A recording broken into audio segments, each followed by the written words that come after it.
यह मठ सिद्धपीठ हथियारा मठ जो 900 वर्षों से भारत की धरती पर अपना धर्म और भक्ति का प्रचार प्रसार कर रहा है, इस मठ के प्रति सम्मान का भाव भी उनके हृदय में है। सुना आपने, ये जो आप अपनी स्क्रीन पर देख रहे हैं ये हैं अति प्राचीन हथियाराम मठ के पीठाधीश्वर और अपने शिष्यों के साथ जूना अखाड़े से संबंधित पूजनीय महामंडलेश्वर आदरणीय भवानी नंदन यति जी महाराज। आपको इनके बारे में बताने से पहले एक महत्वपूर्ण बात बता दें कि ये जो जगह जो आप अपनी स्क्रीन पर देख रहे हैं, ये जगह बड़ी ही प्राचीन और पवित्र होने के साथ काफ़ी ऊर्जावान है, जिसके चलते मोहन भागवत जैसे विशिष्ट लोग भी यहाँ आते रहते हैं और इस जगह को पवित्र और ऊर्जावान क्षेत्र भी मानते हैं। गाजीपुर के भुड़कुड़ा थाना अंतर्गत जखनिया क्षेत्र के बुढ़नपुर गांव में करीब 900 साल से ज़्यादा समय से स्थापित ये हथियाराम मठ है। गुरु शिष्य परंपरा का यह मठ क्षेत्र के साथ पूरे भारत और विश्व भर में सनातन हिंदू धर्म सभ्यता को मानने वालों के आस्था का केंद्र भी है और इस जगह की जो मुख्य आकर्षण है वह यहाँ की परम पूज्य बुढ़िया माई का मंदिर। आपको बता दे सिद्धिदात्री मां नवदुर्गा यहाँ परिसर में मिट्टी की प्रतिमा के रूप में जाने कब से विराजमान है, ये किसी को ठीक तो नहीं पता, लेकिन जानकारों और यहाँ के अनुयायियों और मठ परंपरा से जुड़े लोगों की माने तो लगभग 900 से ज्यादा वर्षों से लोग बुढ़िया माई मंदिर में अपने सुख और दुख में इनकी पूजा अर्चना करने आते हैं और मनोती भी मानते हैं जो पूरी भी होती है, जिसका दावा भक्त करते हैं। आपको बता दें कि वर्तमान पीठाधीश्वर आदरणीय भवानी नंदन जी महाराज यहाँ के 26वें पीठाधीश्वर हैं, जो यहाँ मठ में ही रहते हैं और पिछले 26 साल से सन्यासी जीवन जी रहे हैं और दैनिक नियमित पूजा पाठ के साथ फलाहार पर ही आश्रित हैं। इस मठ की प्रसिद्धि से यहाँ लाखों भक्त जो हर जाति और धर्म के हैं और बाबा को मानते और जानते हैं। हथियाराम मठ के प्रांगण में बुढ़िया माई के रूप में देवी माँ विराजमान है। श्रद्धालुओं का मानना है कि दुर्लभ बीमारियों के साथ लकवा का इलाज और स्कूली शिक्षा के साथ सामाजिक कार्य भी यहाँ इस मठ के गुरुजी जो पीठाधीश्वर हैं उनकी देखरेख में होते हैं। इस मठ की प्रसिद्धि के चलते पिछले 19 जुलाई को आरएसएस प्रमुख मोहन भागवत भी आए, जिनका स्वागत मठ परंपरा के अनुरूप किया गया। मठ से जुड़े लोगों की माने तो गाजीपुर जिला मुख्यालय से लगभग 40 किलोमीटर दूर सुदूर बसे इस मठ की प्रसिद्धि से और बुढ़िया माई के पुण्य प्रताप से अभिभूत होकर यहाँ सामान्य रूप से विशिष्ट लोगों का आना जाना भी लगा रहता है। यहाँ इसी क्रम में आरएसएस प्रमुख मोहन भागवत भी 19 जुलाई को दूसरी बार आए और रात्रि विश्राम भी किया। इस अवसर पर मोहन भागवत और भवानी नंदन यति जी महाराज ने मौजूद भक्तों का स्वागत कर क्या कहा आपने। जिसे मंचा से पूजनीय जिसे कहना चाहूँगा, मुझे बड़ा ही गर्व महसूस होता है। हालांकि यहाँ पर मैंने आपसे कह दिया कि कम बोलना है, पर 100 पत्रकार यहाँ बैठे हुए, तमाम प्रोफेसर्स, वाइस चांसलर्स लेवल के विद्वान, हमारे प्रोफेसर आनंद और प्रोफेसर सानंद, डॉक्टर संतोष यादव, डॉक्टर संतोष मिश्रा, तमाम किस्म के बुद्धिजीवी वर्ग यहाँ बैठे हुए हैं। भैया जी, ये आपको सुनने के लिए, क्योंकि आपके जो विचारों की सरिता का प्रवाह मैंने होते देखा है, उस सरिता में अवगाहन करने से मैं किसी को भी यह सहयोग कर सकूं तो ये मेरा सौभाग्य होगा। मैं बस इतना कहते हुए कि जो सुयोग और जो स्नेहपूर्वक सौभाग्य का अवसर आपने मुझे दिया है, मुझे आज के दिन बस इतना ही कहना है कि आपको का जो स्मरण है, जो आपने विगत वर्ष इस मंच से कहा था कि मैं फिर आऊँगा, एक बार और कह दीजिएगा इस मंच से कि मैं जल्दी फिर आऊँगा।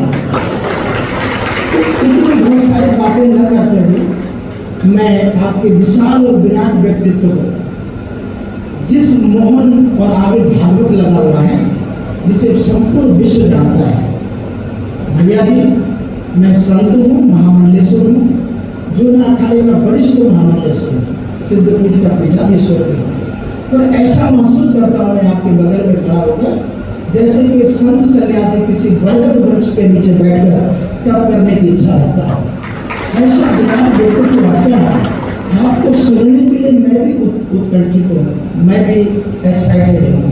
मैं आपसे आग्रह करता हूँ, आप अपने विचार गंगा, अपना जो आपका अनुभव है, जो आपने संघर्ष किया, जो संघ के प्रचारक संत करते हैं, भैया जी, संघ के हमारे आदरणीय अनिल जी, हमारे प्रांत प्रचारक, तमाम संघ के जितने प्रचारकों को मैं देखता हूँ, भैया जी आपकी तरफ ऐसा अपलब्ध देखते हैं जैसा कोई चकोर, जैसा कोई आसमान से निकलने वाला जो स्वाति की बूंद से तृप्त होने की इच्छा रखता है, उसी तरीके से हमारे प्रचारक महानुभाव आपको सुनने के लिए उत्सुक हैं।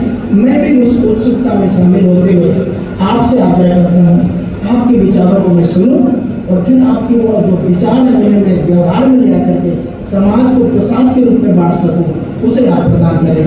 धन्यवाद। प्रणाम। श्री भवानंद नीति जी महाराज,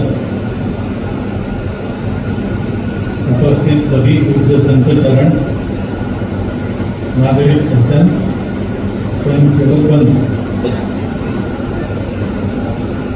संतों की एक विशेषता है, वो दूसरों में गुणों का एक छोटा सा कण भी दिखा तो उसका पहाड़ बना देते हैं। परगुण परमाणु पर्वती कृत्यम। तो महाराज जी ने जो मेरे बारे में कहा है या उसके पहले संचालक महोदय ने जो कहा है उसको आप ऐसा ही मानिए। उनके पास एक मैग्नीफाइंग ग्लास होता है, दूसरों की अच्छाइयों को वो मैग्नीफाइंग ग्लास से देखते हैं। तो मैग्नीफाइंग ग्लास से तो जो छोटा है वो बड़ा नजर आता है, लेकिन इन लोगों का मैग्नीफाइंग ग्लास ऐसा है कि जो नहीं है वो भी उनको नजर आता है। यहाँ मैं दूसरी बार आया, क्यों आया? अभी महाराज जी के वक्तव्य में आपने अनुभव किया होगा, उनके प्रत्येक शब्द में उनकी जो आत्मीयता है वही झलक रही। ये आत्मीयता ऐसी है कि वो अच्छों को खींच के लाती है।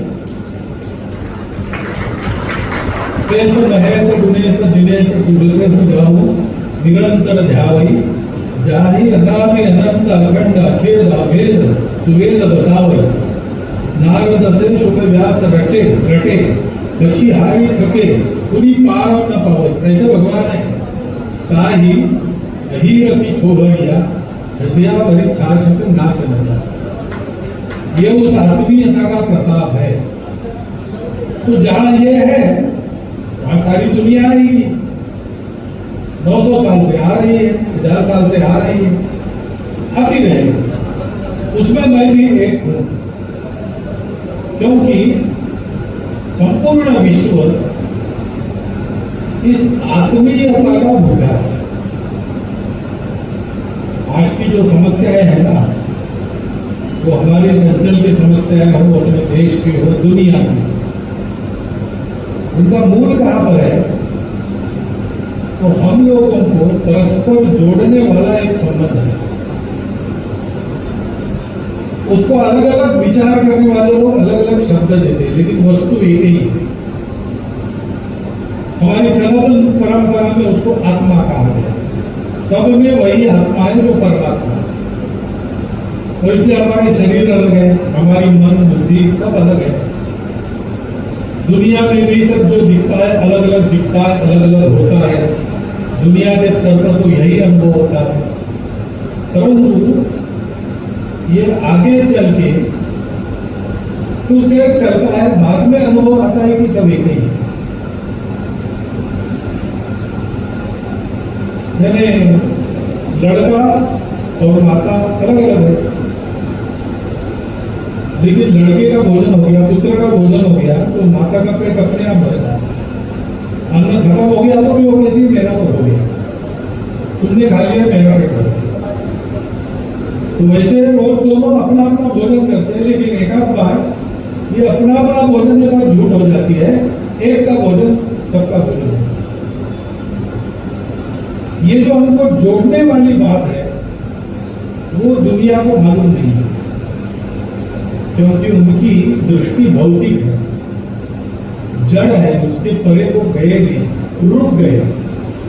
ऐसा कहते हैं दुनिया सारी सुख के पीछे भागती है, तो प्राचीन समय में सुख की खोज की और चरम सुख पर पहुंच गए। दो प्रकार के लोग थे,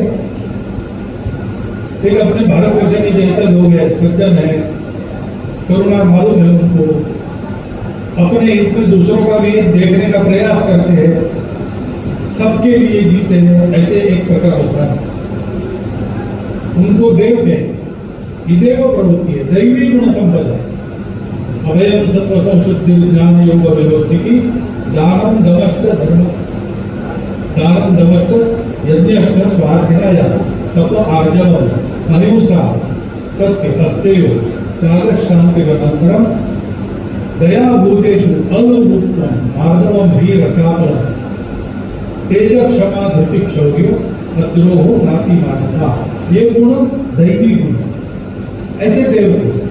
और दूसरी तरफ राक्षस होते हैं, असुर होते हैं, है तो अपनी ऐसी, लेकिन प्रवृत्ति ऐसी रहती है कि मेरे पास जो है वो तो मेरा है ही, लेकिन जो दूसरों का है वो भी चाहिए, अधिक चाहिए। एक को काबू भी कर लिया, सबको काबू भी कर लूंगा, पूरे दुनिया को काबू भी कर लूंगा, और फिर चंद्र सूर्य भी मेरे काबू में आने चाहिए। ऐसे जो चाहिए चाहिए चाहिए, मुझे चाहिए, मैं मेरा, इसी में फंसते वो असुर है। अब दोनों ने बाहर सुख खोजा, अच्छे वस्त्रों में सुख है क्या, अच्छे खान पान में सुख है क्या, अच्छे घरों में सुख है क्या, सारी बाहर की अच्छी अच्छी बातें जो जो थी वो सब अपने पास है। अब किसी बात की कमी नहीं, लेकिन संतोष नहीं, समाधान नहीं। ऐसा क्यों हुआ? तो दोनों के नेता थे, देवों का नेता था इंद्र और असुरों का नेता था विरोचन। वो दोनों अपने अपने गुरु के पास गए, विरोचन शुक्राचार्य जी के पास गए, बृहस्पति जी के पास गए, पूछा महाराज जी सब कुछ हमारे पास है लेकिन अधूरा कब लगता है? तो कहा देखो ब्रह्मा जी के पास आत्मविद्या है, आत्मा कभी नष्ट नहीं होता, वो शाश्वत है, और उससे नष्ट न होने वाला शाश्वत सुख मिलता है, और वो सुख आप कितना भी भोगो वो फीका नहीं पड़ता। आप सुख भोगते तो फीका भी पड़ता है। आज जलेबी बनी थी भोजन, कितनी गाड़ी होगी ज्यादा से ज्यादा, पहले तो 100 जलेबी खाने वाले लोग थे, आजकल है नहीं, मिलते नहीं, 30-40 खा के हो जाते हैं, 40 तक खींच सकते हैं, 40 के बाद फिर मनुहार करके तब खाते हैं, फिर एक क्षण होता है मनुहार नहीं जबरदस्ती करनी फिर खाते हैं, और फिर एक क्षण ऐसा आता है कि और एक जलेबी मुंह में ठूसी तो उल्टी होती है, अब जली लिया तो वही है, लेकिन वो उसका सुख फीका पड़ता है। कभी कभी भी फीका ना पड़ने वाला शाश्वत सुख वो मिलता है आत्मा को जानने से। तुम लोग ब्रह्मा जी के पास जाओ, आत्मा को देख लो, आत्मा मिल गया और कुछ मिलने की बाकी नहीं है। ब्रह्मा जी साष्टांग प्रणपात किया, संविधान अर्पण की, गोलगल परिधान करके गए थे। ब्रह्मा जी जाके सीखने के लिए है, पूछा उन्होंने क्या सीखना है? बोले हमको आत्मविद्या चाहिए। मैंने सुना है आत्मा मरता नहीं है, आत्मा पाने से कुछ पाने की इच्छा बाकी नहीं रही, और आत्मा से शाश्वत और कभी फीका न पड़ने वाला सुख मिलता। ब्रह्मा जी ने कहा कि उसको देखना है तो तुम देख तो कैसे हो? मैं कहा हम आंखों से देखते हैं। तो तुम्हारे आंखों में देखने वाला कोई बैठा है, वो आत्मा है। तुमको लगता है तुम्हारे आंखें देख रही, आंखों में एक देखने वाला है, उसको देखो। तो दोनों तुरंत खड़े हुए, एक दूसरे की आंखों में देखा, तो आंखों में तो अपना ही प्रतिबिंब दिखता है, वो तो दर्पण है। तो दोनों ने कहा ये तो हम ही देख रहे हैं आंखों में, तो ये हम जो दिख रहे हैं वही आत्मा है। फिर हम दर्पण में देखते हैं अपने आप को, वही आत्मा है, या पानी में देखते हैं वो भी हमारा ही प्रतिबिंब, वो आत्मा है क्या? ब्रह्मा जी को ध्यान में है कि अपनी बात इनके समझ में आई नहीं। एक बार बताने से समझ में नहीं आता, इसका मतलब समझने की योग्यता नहीं है। तो ब्रह्मा जी ने कहा कि हाँ वही होगा। तो दोनों आनंदित हो गए, आत्मा मिल गया। जा रहे थे वापस, वैतरणी नदी नौका में बैठकर पार कर रहे थे। इंद्र चप्पू चला रहा था, पानी में आत्मा को अपने प्रतिबिंब को देख रहा था। उसने देखा कि चप्पू चलाने से वो समाप्त हो जाता है प्रतिबिंब। विरोचन कुछ गड़बड़ है, आत्मा तो अमर होना चाहिए, ये तो चला गया, चप्पू चला गया। विरोचन ने कहा देखो भाई ये फालतू बातें विचार मत करो, ब्रह्मा जी ने जो बताया, हम जा रहे हैं वापस, तो क्या करना तुम। तो इंद्र ब्रह्मा जी के पास लौट कर आए, फिर उसको थोड़ा कुछ ब्रह्मा जी ने बताया। ऐसा करते करते इंद्र को ये जोड़ने वाली कड़ी मिली, उनको नहीं मिली, वो जड़वादी बन गए, भौतिकतावादी बन गए। उनके हाथ में ज्ञान पाने का रास्ता कौन सा है? विज्ञान का। विज्ञान को यानी अपने बाहर की इंद्रियों को माइक्रोस्कोप, दूरबीन से उनकी ताकत बढ़ाकर जितना दिख सकता है, जो दिखता है वो है, जो नहीं दिखता वो नहीं। विज्ञान कहता है भगवान है, आप कहते हो हमको दिखा, टेस्ट ट्यूब में हमारे आना चाहिए, कभी आता नहीं। प्रतीति, प्रयोग करेंगे, प्रतीति देंगे, उसके बाहर कुछ नहीं है, जो उसके बाहर है वो असत्य है।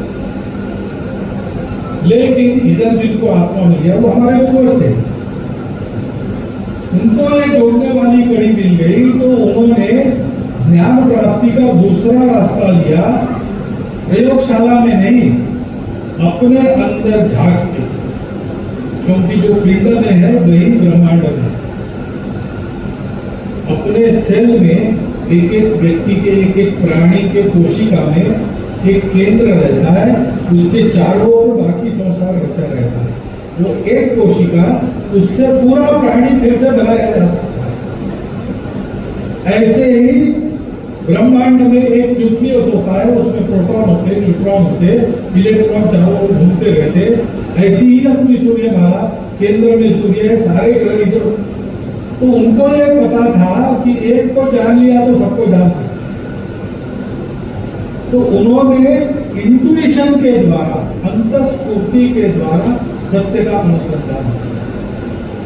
दोनों का विरोध नहीं है, लेकिन अहंकार होता है। अंतस्फूर्ति वालों को लगता है कि विज्ञान बेकार है। नहीं, बेकार नहीं, उसका उपयोग है। भौतिक दुनिया में जीना पड़ता है अध्यात्म प्राप्त होने के पहले।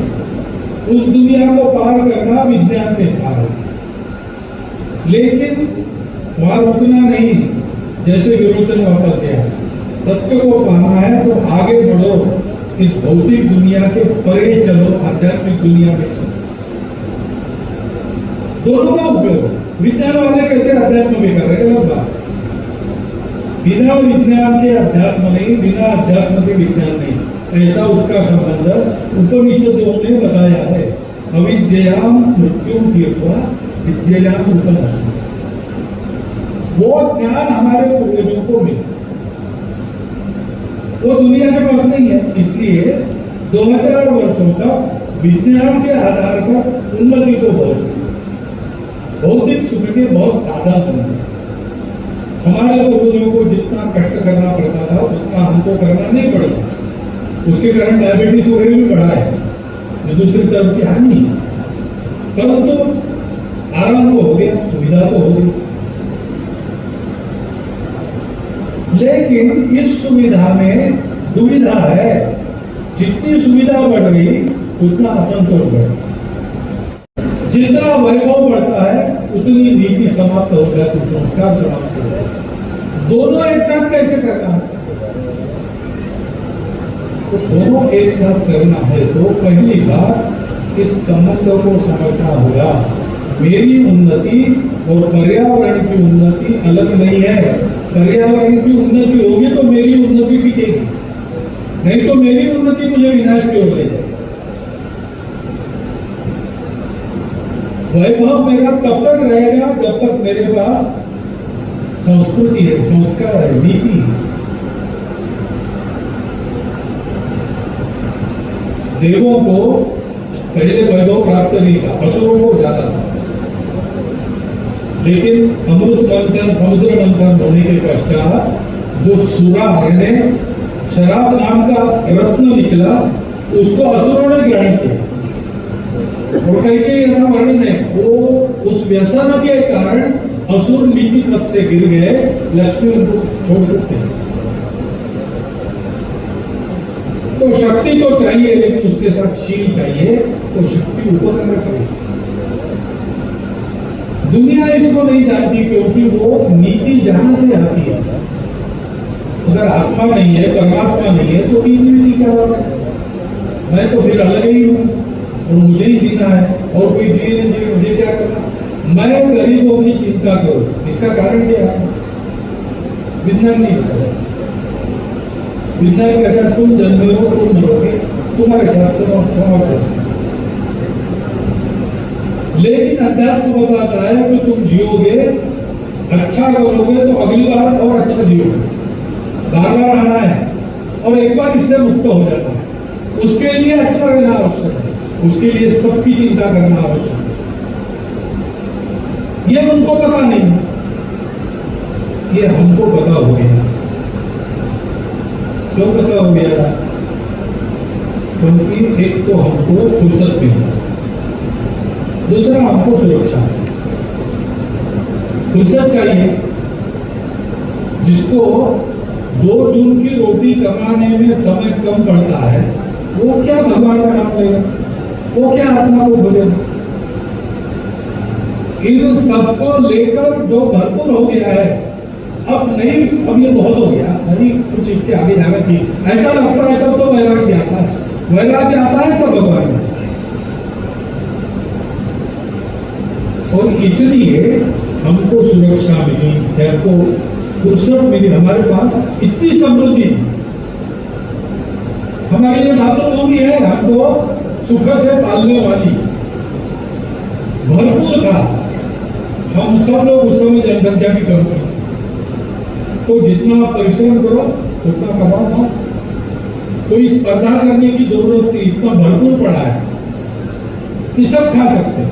बाहर से भी कोई आता है, लड़ने की जरूरत नहीं, इतने लोग खा रहे, भैया को भी हलो बैठ जाओ, लंबा चौड़ा देश है, और 2 लोग आ गए, बैठ खाओ, साथ में रहो, मिलजुल के रहो, मस्त रहो, फुर्सत है।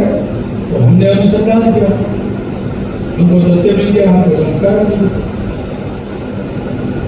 और देश में चारों ओर से सुरक्षा की व्यवस्था प्रकृति ने कर दी। 3 ओर से सागर समुद्र वसना देवी है मातृभूमि, और हिंदू कुश से लेकर आराकान तक पूरा ही हिमालय है वास्तव में।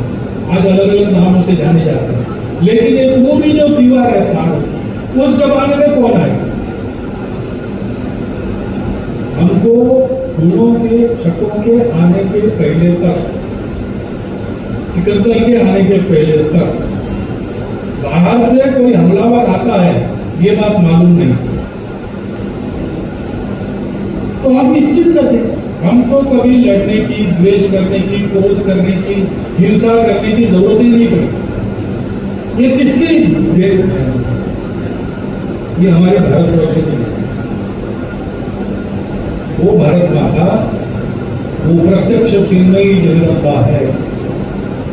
वो भारत माता, पूरा भारत, काबुल दाबुल के पश्चिम से सिंधु नदी की पूरब तक, और तिब्बत की चीन के तरफ की ढलान से श्रीलंका के दक्षिण तक, कश्यप मुनि के कास्पियन सागर से तो उधर बिल्कुल समुद्र तक, ये जो हमारी अखंड भारत की भूमि है, वो चिन्मयी जगदम्बा का मृण्मयी रूप है। यही हमारी बूढ़ी मैया भारत माता होकर हमको पालती पोसती है। उसी ने हमको ये ज्ञान दिया, उसी के कारण हमको संस्कृति मिली, संस्कार मिला, नीति मिली। उसी के कारण 3000 वर्ष पूर्व, 3000 वर्ष तक पहले हम लोग सब बातों में विश्व के गुरु हैं। अर्थ में, जीवन का आस्वाद लेने की विभिन्न कलाओं में, सामरिक नीति और शक्ति में, सब प्रकार की बातों में, अध्यात्म सहित हम सारी दुनिया को वरदान देने वाले शिव खड़े हुए, शिव बन गए। उस जगदम्बा वो देवी है, शक्ति है, उसका इकार इस शव को मिल गया तो वो शिव बन गया। और उस शिव ने दुनिया के कल्याण के लिए अलार्म प्राशन किया और दुनिया को अभयदान दिया। और हमारे शिव जी को स्मशान में रहते, भभूत लगाकर रहते। हम पूरी समृद्धि में रहकर भी मन से शिव बने हुए, सारी संपत्ति हमारे पास की, लेकिन हमारे मन में लालच नहीं की, हमारे मन में देने की प्रवृत्ति। ऐसा हमारे पास इतना सारा ज्ञान था, लेकिन उसका अहंकार नहीं था, हमने पेटेंट नहीं किया। सारी दुनिया में गए, वहां आयुर्वेद का, गणित का, विज्ञान का, सभ्यता का ज्ञान दिया। हमारे पास सब कुछ था, लेकिन हम उसमें विरक्त होकर दुनिया के सुख के ट्रस्टी बनकर गए। वो हमारी भारत माता, वो भारत माता जगदम्बा, प्रकृति परमेश्वर, वो हमारा सब कुछ है। और हमारे लिए विश्वव्यापी जो ब्रह्म है, उसका वही रूप सदरूप। इसलिए विवेकानंद जी ने कहा 50 वर्ष तक सब भूल जाओ, उसकी आराधना। हम हमारे देवी देवताओं की पूजा करते हैं, उसके माध्यम से उसी की पूजा करते हैं। तो देवी देवताओं की पूजा क्यों करते हैं?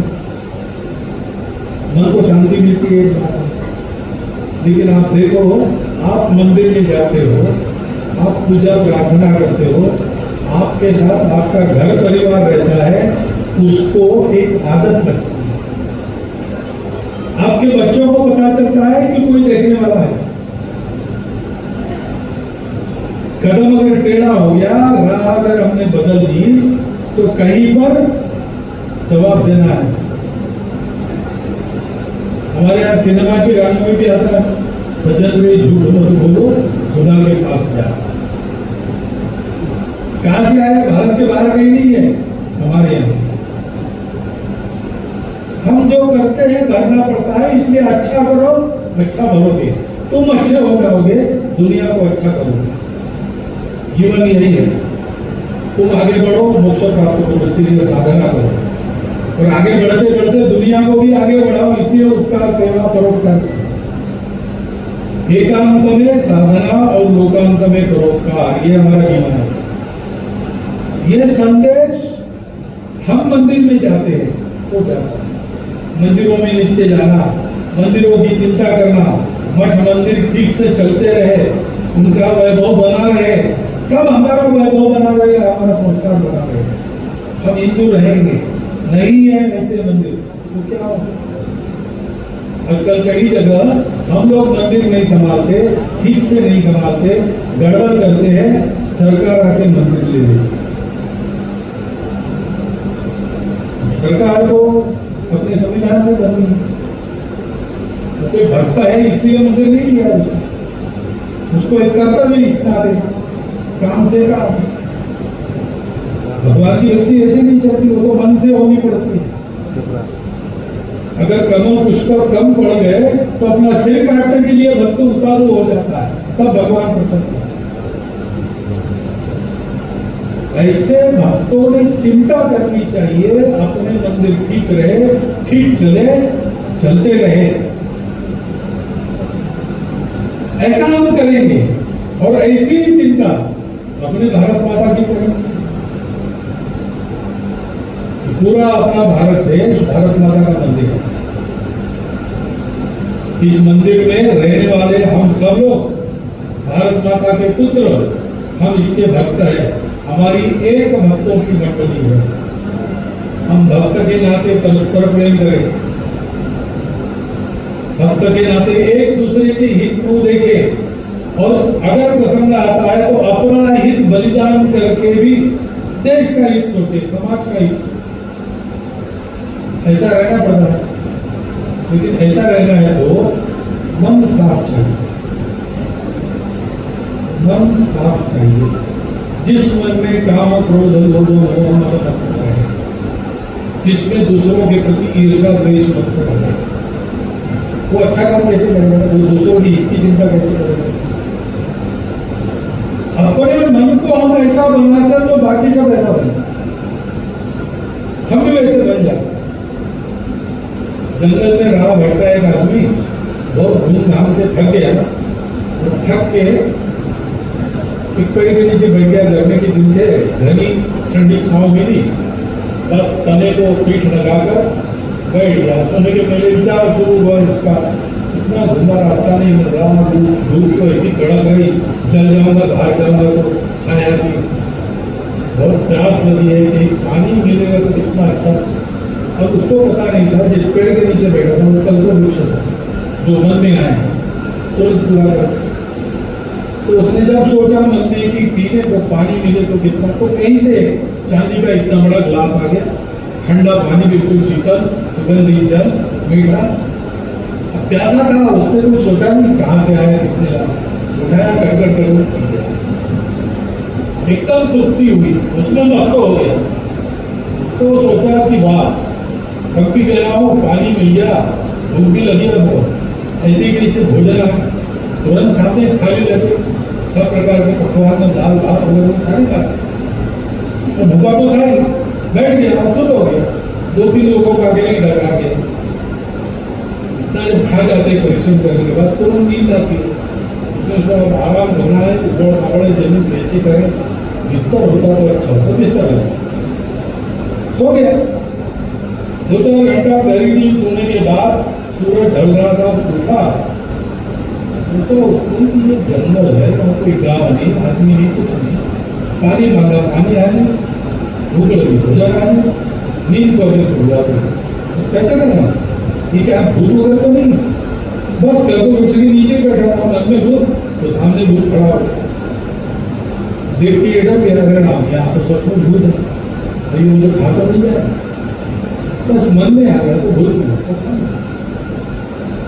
कल वृक्ष के नीचे बैठकर जब शिव संकल्प कर रहा था, अच्छी बातें सोच रहा था, अच्छा होता, मन में जब बिगड़ गया तो सारा मामला। और इसलिए एक शिव संकल्प हम सबको लेना चाहिए।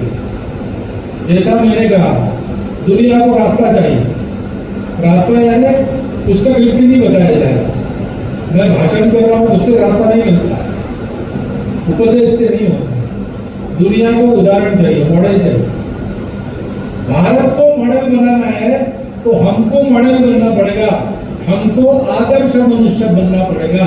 और इसलिए हमको ये सोचना पड़ेगा कि तन में मन शिव संकल्पमस्तु, मेरे मन में हमेशा शुभ अच्छे संकल्प उदित हो, चोरी चपाटी नहीं करूंगा, दूसरों से ईर्ष्या नहीं करूंगा, अपने परिश्रम का खाकर बड़ा होगा, जो कमाऊंगा वो बांटूंगा, केवल कमाऊंगा नहीं।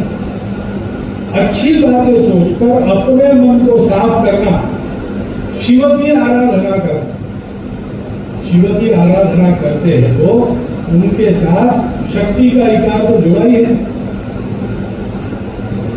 तो जगदम्बा की शक्ति इनको प्राप्त हो जाएगी, फिर अपना जीवन भी उदाहरण रहेगा और अपना कर्तृत्व अन्य लोगों के जीवन को उदाहरण बनाएगा। और ऐसे ही भारत देश परम वैभव संपन्न होगा, तब दुनिया को सुख शांति की नई राह मिलेगी। उस राह को देना हम लोगों का ईश्वर प्रदत्त कर्तव्य है। इसके लिए हमको तैयार होना है, तैयार करने का काम अपने मठ मंदिर कर रहे हैं। यहाँ आने वाले सब भक्तों को ध्यान में रखना चाहिए।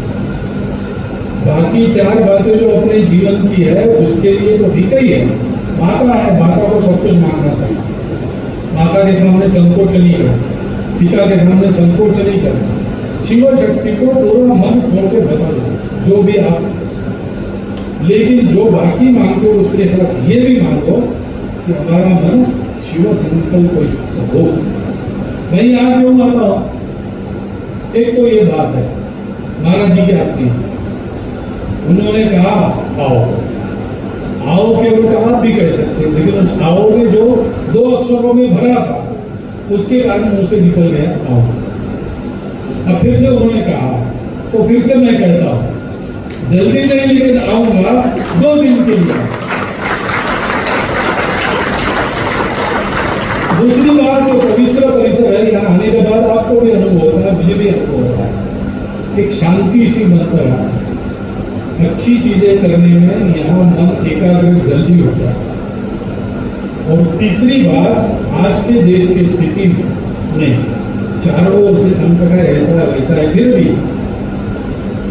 ऐसे केंद्र है, ऐसे महात्मा है जो एकांत में अपनी आत्मसमाधान करते हुए लोकांत में सेवा करके घूमते रहते हैं। ये देख के हमारी भी बैटरी चार्ज हो, ये चार्जिंग करने के लिए भी नहीं आता। और अब हम इसलिए आ रही है क्योंकि चार्ज तो रहना ही है जब तक हाथ पैर में ताकत है। जो सोचा है वो करना है, और करना है तो चार्जिंग होना है, तो इसलिए आते रहूंगा। लेकिन ये आप समझ लीजिए, मैं भी आपके जैसे ही, जैसे महाराज जी ने बताया वैसा कोई नहीं। ये सब कुछ जो किया धरा है वो सबने मिलके किया। संघ तो है ही, समाज के सज्जन लोग हैं, पूरे समाज का स्नेह मिलता है तो ऐसी बातें संभव होती है। नहीं तो कौन कर सकता है बात। और इसलिए ऊपर बैठा मैं हूँ, मुझे संघ ने बिठाया है, इसलिए मैं आपको दिखता हूँ, इतनी बात है। बाकी करने वाले तो सब है, उन्हीं का कर्तृत्व है। मुझे उन्होंने कहा है कि तुम करने लगोगे तो मुश्किल हो जाएगी, तुम चुपचाप ऊपर बैठे रहो और बोलते रहो, बड़बड़ाते रहो। इतना ही काम मुझे दिया है, वो मैं करता हूँ, इसलिए मैं आपको देखता हूँ, आप मुझे सुनते हैं। लेकिन इसके पीछे संघ और उसके पीछे पूरा विराट हिंदू समाज है जिसका ये कर्तृत्व है। ये कर्तृत्व बढ़ेगा, आगे जाएगा। हम बैटरी चार्ज करते समय यहाँ आएंगे, ऐसा मत सोचना कि मोहन भागवत बड़ा बिस्मार खां है, इसको बता देने से हो जाएगा, हमको कुछ करने की जरूरत नहीं। ऐसा नहीं है, आप करेंगे तब मैं बोलूंगा। आपके दम पर मेरी आवाज है, आपने करना छोड़ दिया तो मेरी आवाज भी कम हो जाएगी। और इसलिए आप सबको इस प्रकार के 3-4 अनुरोध जो मैंने आपके सामने रखे, उन पर ध्यान देने की विनती गिरफ्तार करता हूँ और पूर्वक आपका धन्यवाद करता हूँ, महाराज जी का धन्यवाद करता हूँ। आपसे संवाद करने का अवसर उन्होंने दिया और मैं इसके अवसर का समाप्त। आज वैसे तो सिद्धपीठ परिसर में चातुर्मास महायज्ञ का कार्यक्रम चल रहा है। इसमें सहस्त्र चंडी और अतिरुद्र महायज्ञ संचालित हो रहा है, जो श्रावण मास के प्रारंभ से शुरू होकर के भाद्रपद के समापन पर समाप्त होगा। और इसी उपलक्ष्य में पूजनीय सरसंघ चालक राष्ट्रीय स्वयंसेवक संघ डॉक्टर मोहन भागवत जी का पावन पदार्पण हुआ था। पिछली बार सिद्धपीठ पर वो आए थे, तो उन्होंने कहा था, जैसा आज भी कहा, कि इस पीठ पर आने पर मुझे ऊर्जा प्राप्त होती है, हम अपनी बैटरी चार्ज करने के लिए आते हैं। तो उनका पूरा ये निजी कार्यक्रम था। वो अध्यात्म से ओतप्रोत होकर के बुढ़िया माई के पावन श्री चरणों में अपना प्रणाम निवेदित करने आए थे और अखंड भारत की संकल्पना को लेकर के जो आगे बढ़ रहा है वो राष्ट्रीय स्वयंसेवक संघ, उसको पूर्ण करने के लिए भगवान शिव और शक्ति की आराधना करने आए थे। संतोष जी, सेना में अमूलभूत योगदान देने वाले वीर शहीदों को भी सम्मानित किया जा रहा है। क्योंकि एक गाजीपुर शहीदों की धरती पूरे भारत में, विश्व में विख्यात है। देश इस समय अमृतकाल, अमृत महोत्सव मना रहा है आज़ादी का। ऐसे अवसर पर जो संगठन राष्ट्र को ही सर्वोपरि मानता हो और उसके मुखिया यहाँ पर उपस्थित हुए हों, तो इस बलिदानी धरती को नमन करने के लिए शहीदों के परिजनों को उन्होंने आज सम्मानित किया है। संतोष जी, ये जो सिद्धपीठ है, यहाँ पे मोहन भागवत जी पहले आते हैं कुछ चंद घंटों के लिए, फिर आते हैं 1 दिन के लिए, और अब वादा करते हैं 2 दिन के लिए आऊंगा। तो इस सिद्धपीठ के बारे में बताएं, इसके महात्मा के बारे में। क्या है ये बुढ़िया माई, कौन है ये बुढ़िया माई? अनेक सिद्धों, यहाँ पर 1000 साल की जो इतिहास यहाँ का पता है, लेकिन इसके पहले भी इनका क्या इतिहास है। 26वें पीठाधीश्वर वर्तमान महंत हैं। इसके पहले 25 मनीषियों ने, यहाँ पर ऋषियों ने तप तपस्या का काम किया है। बुढ़िया माई मिट्टी की मूर्ति यहाँ पर स्थापित हुई हैं और लाखों लाखों लोगों को यहाँ पर ये माना जाता है कि लकवा से ग्रस्त लोग, लूजे लंगड़े लोग, लाखों लोग यहाँ पर आए। माँ ने उनको शक्ति प्रदान किया, बहुत सारे लोगों के मन की मुरादें पूरी किया और ये जागृत और सिद्ध स्थल है। और इसी वजह से यहाँ की परंपरा भी बड़ी पवित्र है। यहाँ का जो पीठाधीश्वर होता है वो कभी अन्न ग्रहण नहीं करता, वो फलाहार ग्रहण करता है। विगत 26 वर्षों से वर्तमान पीठाधीश्वर भी फलाहार करते हैं और इसके अनेक कड़े जो नियम है उनका पालन करते हैं। यज्ञ अनुष्ठान का कार्यक्रम चलता रहता है। संतोष जी, ये माना जाए कि आध्यात्मिक केंद्र होने के साथ साथ पीड़ित मानवता की सेवा भी एक जी बिल्कुल बिल्कुल। ये बुढ़िया माई जहाँ पर हम सबको आध्यात्मिक ऊर्जा देती है, हम सबका पालन पोषण करती हैं। और आप जानते हैं माँ का काम है, माँ जो बच्चा शक्तिशाली होता है, ताकतवर होता है, समृद्धशाली होता है, उस पर कम ध्यान देती है। जो बेटा कमज़ोर हो जाता है, कहीं से शक्तिहीन हो जाता है, उसका विशेष ख्याल करती है। यही माँ की ममता है। और बुढ़िया माई उन्होंने अपने कमज़ोर बच्चों को, शक्तिहीन बच्चों को ही अपने हृदय में स्थान दिया और हमेशा यहाँ पर शक्तिहीन लोग आए और शक्तिवान बन के गए। इसलिए ये शक्ति केंद्र मानवता का केंद्र भी है, मानव रक्षा का भी केंद्र है और अध्यात्म का भी केंद्र। इसी से जोड़कर हम लोग मोहन भागवत जी को भी देखा जाए। जी बिल्कुल, उसी उद्देश्य से वो भी यहाँ पर आते हैं और इस पीठ के प्रति उनका जो अनन्य स्नेह है, उसे पूरा सिद्ध पीठ परिवार हृदय से उनका स्वागत करता है। यहाँ पर आकर के वो जो स्नेह हम लोगों को देते हैं, जैसा उन्होंने वक्तव्य में किया कि प्रेम का जो धागा है, महाराज श्री का स्नेह है, इस पीठ की जो आध्यात्मिक ऊर्जा है, वो मुझे विवश कर देती है यहाँ पर आने के लिए।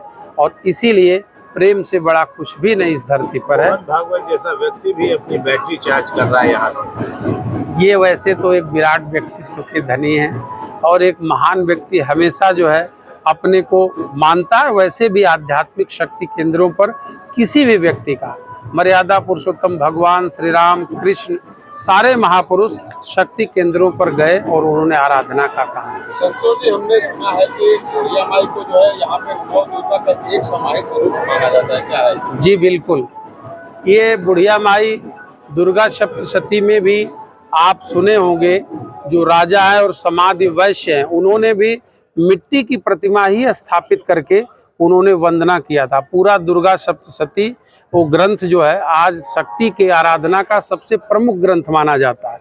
उसमें भी मिट्टी की मूर्ति बना करके ही आराधना की बात है। उन्हीं की पूजा मोहन भागवत जी ने की। जी, आज उन्हीं की पूजा मोहन भागवत ने की।